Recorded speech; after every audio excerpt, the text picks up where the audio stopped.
Madam, मैं इस सवाल को हल कर सकता हूँ, मुझे एक मौका दीजिए। जब हम जैसे बड़े बड़े टीचर इस सवाल को हल नहीं कर पाए तो ये गरीब फटे कपड़े पहना हुआ कचरा बीनने वाला इसे कैसे सही कर देगा? अरे जाकर कचरा बीन, ये तेरी बस की बात नहीं है। जिस बच्चे को देखकर लोग कचरे वाला समझकर दूर भागते थे, उसी 10 साल के बच्चे ने वह गणित का सवाल हल कर दिया जिसे आईआईटी के टॉप प्रोफेसर भी 20 साल से नहीं सुलझा पाए थे। लेकिन जब प्रोफेसर विशाल शर्मा ने उस बच्चे के हाथ देखे तो उनकी दुनिया हिल गई। उन हाथों पर वही निशान था जो उनके खोए हुए बेटे के हाथ पर था। आखिर कौन था यह रहस्यमय बच्चा और क्यों लड़के को देखकर प्रोफेसर के होश उड़ गए? सुबह के 6 बजे थे और दिल्ली का सबसे महंगा सेंट जेवियर इंटरनेशनल स्कूल अपनी चमकदार दीवारों के साथ खड़ा था। यहाँ सिर्फ अमीरों के बच्चे पढ़ते थे जिनके पास करोड़ों की संपत्ति थी। स्कूल के गेट पर मर्सिडीज, BMW और ऑडी की कतार लगी रहती थी। लेकिन आज कुछ अलग था। स्कूल की मुख्य दीवार के बाहर कूड़े के ढेर के पास एक 10 साल का लड़का खड़ा था। उसका नाम आर्यन था, लेकिन यह नाम उसे किसने दिया था यह वह खुद भी नहीं जानता था। उसके कपड़े इतने फटे और गंदे थे कि लोग उसे देखते ही अपनी नाक पर रुमाल रख लेते थे। उसके बाल बिखरे हुए थे, चेहरे पर मिट्टी और कूड़े के निशान थे। उसके पैरों में एक हरी और एक नीली चप्पल थी जो शायद किसी कूड़े के डिब्बे में मिली होंगी। लेकिन अगर कोई ध्यान से देखता तो उसकी आंखों में एक अजीब सी चमक थी, जैसे आसमान के तारे रात में चमकते हैं। आर्यन रोजाना यहाँ आता था कूड़ा बीनने के लिए। उसे प्लास्टिक की बोतलें, डिब्बे और कागज इकट्ठे करके रद्दी वाले को बेचने पड़ते थे ताकि 2 वक्त की रोटी मिल सके। वह कहाँ से आया था, उसके माता पिता कौन थे, यह किसी को नहीं पता था। वह शहर के बाहरी इलाके में एक पुराने बस अड्डे के पास रहता था जहाँ बेघर लोगों की एक छोटी सी बस्ती थी। लोग उसे पागल समझते थे क्योंकि वह अक्सर जमीन पर लकड़ी के टुकड़े से अजीब और गरीब निशान बनाता रहता था। वे नहीं जानते थे कि वे निशान गणित के सूत्र थे। आर्यन को नहीं पता था कि गणित क्या होती है, लेकिन उसका दिमाग संख्याओं की एक अजीब भाषा समझता था। जब वह कूड़े के ढेर में काम करता था तो उसे बोतलों की संख्या में पैटर्न दिखाई देते थे। जब वह आसमान देखता था तो तारों की स्थिति उसे किसी गुप्त संदेश की तरह लगती थी। स्कूल के अंदर आज खास हलचल थी। प्रोफेसर विशाल शर्मा दिल्ली के सबसे नामी गणितज्ञों में से एक थे। वे आईआईटी दिल्ली से पढ़े थे और उन्होंने अमेरिका में भी काम किया था। लेकिन उनके जीवन में एक ऐसा दुख था जिसने उन्हें तोड़ दिया था। 8 साल पहले उनका 2 साल का बेटा एक मेले में खो गया था। उसका नाम भी आर्यन था। प्रोफेसर विशाल शर्मा और उनकी पत्नी सुधा शर्मा ने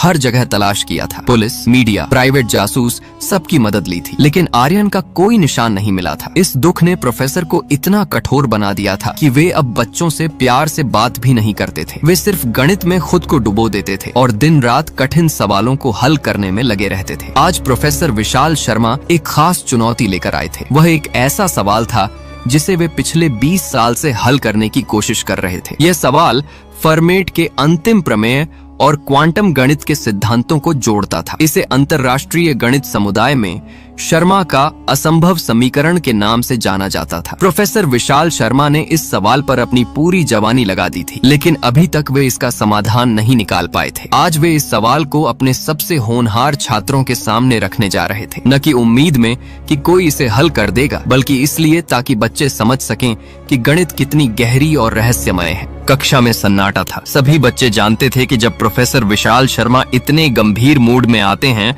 तो कुछ बड़ा होने वाला है। उन्होंने धीरे धीरे ब्लैक बोर्ड पर सवाल लिखना शुरू किया। पहले कुछ साधारण संख्याएं लिखीं, फिर जटिल चिन्ह, फिर ऐसे फॉर्मूले जो किसी दूसरी दुनिया की भाषा लग रहे थे। 15 मिनट तक वे लिखते रहे। जब वे रुके तो पूरा बोर्ड अजीबोगरीब निशानों से भर गया था। बच्चे हैरानी से देख रहे थे। कुछ को तो समझ ही नहीं आ रहा था कि यह गणित है भी या कोई जादुई मंत्र। प्रोफेसर ने पीछे मुड़कर देखा और कहा, यह सवाल मैंने अपनी जिंदगी का सबसे कीमती हिस्सा देकर बनाया है। मैं चुनौती देता हूं कि अगर आप में से कोई भी इसे कल सुबह तक हल कर देगा तो मैं अपनी प्रोफेसरी छोड़ दूंगा और उसे अपनी सारी संपत्ति दे दूंगा। बाहर आर्यन कूड़े के ढेर में काम कर रहा था, लेकिन उसका ध्यान क्लासरूम की खिड़की की तरफ था। जब तक प्रोफेसर सवाल लिख रहे थे, आर्यन लोहे की जाली से चिपका हुआ उन्हें देख रहा था। जैसे जैसे सवाल बोर्ड पर उभरता गया, आर्यन की आंखें चमकने लगीं। उसे यह डरावना सवाल नहीं लग रहा था। उसे यह एक सुंदर कविता जैसा लग रहा था जो उसके दिमाग में संगीत बजा रही थी। वह सवाल उससे बात कर रहा था, उसे पुकार रहा था। आर्यन को एहसास हुआ कि वह इस सवाल को समझ रहा है। हर निशान, हर संख्या उसे साफ दिखाई दे रही थी। लेकिन तभी स्कूल के चौकीदार ने उसे देख लिया और डंडा लहराते हुए आया। यहाँ से गंदे, स्कूल को बदनाम कर रहा है। आर्यन भाग गया, लेकिन वह सवाल उसके दिमाग में घर कर गया था। रात के 11 बजे थे। शहर की रोशनियां धीरे धीरे बुझ रही थीं, लेकिन आर्यन की आंखों में नींद नहीं थी। वह अपनी जगह पर लेटा हुआ था, एक पुराने बस स्टॉप के नीचे, जहां उसने अखबारों और कार्डबोर्ड के टुकड़ों से एक छोटा सा बिस्तर बनाया था। उसके पास न कोई तकिया था, न कंबल। सर्दी में वह अपने फटे कपड़ों में ही ठिठुरता रहता था। आज भी पेट में भूख के मरोड़ उठ रहे थे, क्योंकि उसे 2 दिन से सिर्फ एक रूखी रोटी मिली थी। लेकिन भूख से भी ज्यादा तेज उसके दिमाग में वह सवाल गूंज रहा था। वे निशान, वे संख्याएं, वे फॉर्मूले, सब कुछ उसकी आंखों के सामने नाच रहा था। उसे लगा जैसे वह सवाल उससे कह रहा हो, आर्यन, मैं तुम्हारा इंतजार कर रहा हूँ, आओ और मुझे हल करो। आर्यन चुपचाप उठा। आसपास सभी बेघर लोग सो रहे थे। कुछ शराब पीकर बेहोश पड़े थे, कुछ ठंड से कांप रहे थे। आर्यन ने अपने पैरों में वे अलग अलग रंग की चप्पलें पहनी और सड़क पर निकल पड़ा। रात में दिल्ली की सड़कें वीरान लगती थीं। यहाँ वहाँ कुछ देर से लौटने वाली कारें दिखाई देती थीं। आर्यन तेजी से स्कूल की तरफ भागा। उसके दिल में एक अजीब सा जज्बा था। वह नहीं जानता था कि यह क्या है, लेकिन वह जानता था कि उसे वह सवाल हल करना है, जैसे यही उसकी जिंदगी का मकसद हो। स्कूल पहुंचकर आर्यन ने देखा कि मुख्य गेट बंद था और चौकीदार अपनी कुटिया में सो रहा था। लेकिन आर्यन जानता था कि स्कूल की पिछली दीवार में एक जगह टूटी हुई थी, जहां से वह अक्सर कूड़ा उठाने घुसता था। वह चुपचाप उस जगह पहुंचा और दीवार से होकर स्कूल के अंदर घुस गया। स्कूल का बगीचा रात में बहुत डरावना लग रहा था। पेड़ों की छायाएं भूतों की तरह हिल रही थीं, लेकिन आर्यन को कोई डर नहीं लग रहा था। वह सीधे उस कक्षा की तरफ गया जहां दिन में वह सवाल लिखा गया था। कक्षा की खिड़की खुली थी। आर्यन ने अंदर झांका। बाहर से स्ट्रीट लाइट की हल्की रोशनी अंदर आ रही थी, जो सीधे ब्लैक बोर्ड पर पड़ रही थी। वह सवाल अभी भी वैसे ही लिखा हुआ था। आर्यन की सांस तेज हो गई। वह खिड़की से अंदर कूद गया। कमरे में अंधेरा था, लेकिन बोर्ड साफ दिखाई दे रहा था। आर्यन धीरे धीरे आगे बढ़ा। उसके पैर कांप रहे थे, लेकिन डर से नहीं बल्कि उत्साह से। वह टीचर की मेज के पास गया और वहां से एक चौक का टुकड़ा उठाया। वह चौक उसके गंदे खुरदरे हाथों में बहुत छोटी लग रही थी। आर्यन ने बोर्ड को देखा। प्रोफेसर विशाल शर्मा का सवाल वाकई जटिल था, लेकिन आर्यन को यह जटिल नहीं लग रहा था। उसे लग रहा था जैसे यह सवाल उसी के लिए बनाया गया हो। वह समझ रहा था कि यहाँ समय और स्थान के बीच का रिश्ता छुपा हुआ है। यहाँ अनंत की गणना की गई है। यहाँ ऐसे सूत्र हैं जो ब्रह्मांड की गुत्थियों को सुलझाते हैं। आर्यन ने लिखना शुरू किया। पहले वह धीरे धीरे लिख रहा था, लेकिन जैसे जैसे उसका दिमाग काम करने लगा, उसकी रफ्तार बढ़ती गई। रात की चुप्पी में सिर्फ चौक की आवाज गूंज रही थी, खट खट खट। आर्यन लगातार लिख रहा था। वह भूल गया कि वह भूखा है। वह भूल गया कि वह एक कचरा बीनने वाला बच्चा है। वह भूल गया कि दुनिया उसे कैसे देखती है। इस वक्त वह सिर्फ एक गणितज्ञ था जो ब्रह्मांड के रहस्यों को सुलझा रहा था। उसके दिमाग में एक के बाद एक समाधान आते जा रहे थे। वह देख रहा था कि कैसे संख्याओं के बीच छुपे हुए पुल बन रहे हैं। वह देख रहा था कि कैसे गणित के नियम एक दूसरे से जुड़ रहे हैं। 4 घंटे बाद रात के 3 बजे आर्यन ने अपना काम पूरा किया। पूरा बोर्ड भर गया था। ऊपर से नीचे तक हर जगह समीकरण, फॉर्मूले और गणना लिखी हुई थी, और सबसे नीचे एक छोटे से बॉक्स में आर्यन ने अंतिम उत्तर लिखा था। वह उत्तर इतना सरल था कि कोई भी हैरान रह जाता। इतने जटिल सवाल का जवाब था 1, सिर्फ एक संख्या। आर्यन पीछे हटा और अपने काम को देखा। उसके चेहरे पर एक संतुष्टि की मुस्कान थी, जो शायद उसे कभी खुशी के मौकों पर भी नहीं मिली थी। आर्यन ने चौक वापस मेज पर रख दी। वह एक बार फिर बोर्ड को देखता रहा, जैसे एक कलाकार अपनी कलाकृति को निहारता है। फिर वह खिड़की की तरफ गया। बाहर सुबह होने में अभी भी समय था। वह खिड़की से बाहर कूद गया और उसी रास्ते से जहाँ से आया था, स्कूल से बाहर निकल गया। वह अपनी जगह वापस चला गया, अपने कार्डबोर्ड के बिस्तर पर लेट गया और तुरंत गहरी नींद में सो गया। उसे नहीं पता था कि अगली सुबह उसकी जिंदगी हमेशा के लिए बदल जाने वाली है। सुबह 8 बजे प्रोफेसर विशाल शर्मा अपने हमेशा के समय पर स्कूल पहुंचे। वे आज भी गुस्से में लग रहे थे, क्योंकि उन्हें पता था कि कल का सवाल कोई हल नहीं कर पाया होगा। वे सीधे अपनी कक्षा में गए। उनके साथ स्कूल की प्रिंसिपल मीरा भी थीं, जो देखना चाहती थीं कि क्या वाकई कोई छात्र इस असंभव चुनौती को पूरा कर पाया है। जैसे ही प्रोफेसर ने कक्षा का दरवाजा खोला और अंदर कदम रखा, उनके हाथ से फाइलें गिर गईं। उनकी आंखें फैल गईं और वे जैसे पत्थर की मूर्ति बन गए। बोर्ड पर उनका सवाल हल हो चुका था। न सिर्फ हल हो चुका था, बल्कि ऐसे तरीके से हल हुआ था जिसकी उन्होंने कभी कल्पना भी नहीं की थी। प्रोफेसर धीरे धीरे बोर्ड के पास गए। उनके हाथ कांप रहे थे। वे अपना चश्मा उतारकर साफ करते रहे और बार बार बोर्ड को देखते रहे। प्रिंसिपल मीरा भी हैरान थी। उन्होंने पूछा, विशाल, क्या यह सही है? प्रोफेसर विशाल शर्मा शर्मा की आवाज में कंपन था जब उन्होंने जवाब दिया, मीरा, यह न सिर्फ सही है बल्कि यह तो जीनियस ही है। जो काम मैं 20 साल से कर रहा था उसे किसी ने एक रात में पूरा कर दिया है। प्रोफेसर ने बोर्ड पर लिखे हुए हर स्टेप को ध्यान से देखा। यहाँ ऐसे तरीके इस्तेमाल हुए थे जिन्हें सिर्फ एक सच्चा गणितज्ञ ही समझ सकता था। यहाँ कैलकुलस, अलजेब्रा और ज्यामिति का इतना सुंदर मिश्रण था कि यह एक कलाकृति लग रही थी। लेकिन सबसे हैरान करने वाली बात यह थी कि यह काम किसी बच्चे ने किया था। हैंडराइटिंग देखकर साफ पता चल रहा था कि यह कोई प्रशिक्षित गणितज्ञ नहीं बल्कि कोई बच्चा था, और वह भी ऐसा बच्चा जिसने शायद कभी स्कूल की शिक्षा भी नहीं ली थी। प्रोफेसर ने तुरंत सिक्योरिटी ऑफिसर को बुलाया। जल्दी से कल रात का सीसीटीवी फुटेज लाओ, मुझे पता करना है कि यह चमत्कार किसने किया है। 20 मिनट बाद सिक्योरिटी ऑफिसर रमेश एक लैपटॉप लेकर आया। प्रोफेसर, प्रिंसिपल मीरा और कुछ अन्य टीचर सभी स्क्रीन के चारों तरफ जमा हो गए। रमेश ने कल रात 11 बजे से फुटेज चलाना शुरू किया। रात के 2:30 में स्क्रीन पर एक छोटी सी छाया दिखाई दी। कैमरा की गुणवत्ता अच्छी नहीं थी, लेकिन यह साफ दिखाई दे रहा था कि कोई बच्चा स्कूल की दीवार फांद कर अंदर आया है। वह बच्चा सीधे कक्षा की तरफ गया और खिड़की से अंदर घुस गया। फिर अगले 4 घंटे तक वह लगातार बोर्ड पर कुछ लिखता रहा। सुबह 3:30 पर वह खिड़की से बाहर कूदा और वापस दीवार फांद कर चला गया। यह तो वही कचरा बीनने वाला लड़का है जो रोजाना यहाँ आता है, रमेश ने कहा। इसे आर्यन कहते हैं। बड़ा अजीब है ये, हमेशा अकेला रहता है। प्रोफेसर विशाल शर्मा का दिल तेजी से धड़कने लगा। जब रमेश ने आर्यन नाम लिया तो उन्हें लगा जैसे कोई बिजली का झटका लगा हो। उनके खोए हुए बेटे का नाम भी आर्यन था, लेकिन यह तो सिर्फ एक संयोग हो सकता है। इस शहर में हजारों बच्चों के नाम आर्यन हो सकते हैं। प्रिंसिपल मीरा ने कहा, विशाल, यह बहुत अजीब बात है। एक कचरा बीनने वाला बच्चा इतनी उच्च स्तर की गणित कैसे जान सकता है? कहीं कोई धोखाधड़ी तो नहीं? प्रोफेसर ने जवाब दिया, मीरा, मैं इस सवाल को 20 साल से जानता हूँ। यह कहीं किसी किताब में नहीं मिलेगा। यह मेरा अपना बनाया हुआ सवाल है, और जो तरीका इस्तेमाल करके इसे हल किया गया है वह इतना अनोखा है कि यह सिर्फ एक सच्चा जीनियस ही कर सकता है। प्रोफेसर का दिल बेचैन हो रहा था। वे उस बच्चे से मिलना चाहते थे जिसने यह कमाल किया था, लेकिन उनके मन में एक डर भी था। कहीं यह वही आर्यन तो नहीं जो 8 साल पहले खो गया था? लेकिन यह कैसे हो सकता है? अगर वह उनका बेटा होता तो वह इस हाल में कैसे होता, और इतनी छोटी उम्र में इतना गणित कैसे जानता? प्रोफेसर ने रमेश से कहा, तुम्हें पता है ये आर्यन कहाँ रहता है? रमेश ने जवाब दिया, साहब, मैंने सुना है वह पुराने बस अड्डे के पास कहीं रहता है। वहाँ बहुत से बेघर लोग रहते हैं। प्रोफेसर ने तुरंत निर्णय लिया, मैं आज ही उससे मिलने जाऊंगा। मुझे पता करना है कि यह बच्चा कौन है और इसने यह गणित कहाँ से सीखी है। दोपहर के समय प्रोफेसर विशाल शर्मा और प्रिंसिपल मीरा स्कूल से निकले